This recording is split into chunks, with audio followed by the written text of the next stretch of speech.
IPO म्हणजे काय आणि तो मिळाला तर पैसे डबल होऊ शकतात का? तर सध्या शेअर बाजारात बजाज हाऊसिंग फायनान्स आणि PNG गाडगिल ज्वेलर्स असे मोठमोठे IPO आलेले आहेत. आता IPO किंवा इनिशियल पब्लिक ऑफरिंग म्हणजे काय हे एका एक्झाम्पलने समजून घेऊयात. समजा तुमची एखादी चॉकलेट्स बनवणारी कंपनी आहे आणि तिचे काही शेअर्स तुम्हाला विकायचे आहेत, म्हणून तुम्ही त्या कंपनीला शेअर मार्केटमध्ये लिस्ट करता.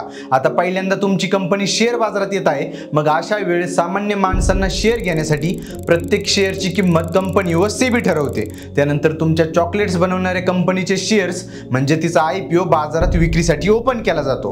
पण जसं आधीपासूनच लिस्ट झालेल्या कंपन्यांचे आपण 1 शेअर 2 शेअर घेऊ शकतो, तसं IPO किंवा नवीन लिस्ट झालेल्या कंपनीचं नसतं. तर त्यात तुमच्या कंपनीने ठरवलेली लॉट साईज म्हणजे समजा तुम्हाला 50 रुपयांनी 250 शेअर एक सोबत विकायचे आहेत, तर मग तुमच्या शेअर्सचा IPO हा 12,500 रुपयांना विकला जाईल. आणि सध्या तसंच बजाज हाऊसिंग फायनान्सचा 1 शेअर 70 रुपयांना ठेवलेला आहे व त्यांच्या लॉट साईज मध्ये 214 शेअर्स आहेत. म्हणजे बजाज हाऊसिंग फायनान्सचा IPO तुम्हाला 14,980 रुपयांना बुक करता येईल. आता तुम्ही IPO बुक केला म्हणजे तो तुम्हाला मिळेलच असं नसतं, तर त्याची अलॉटमेंट सिस्टीम असते.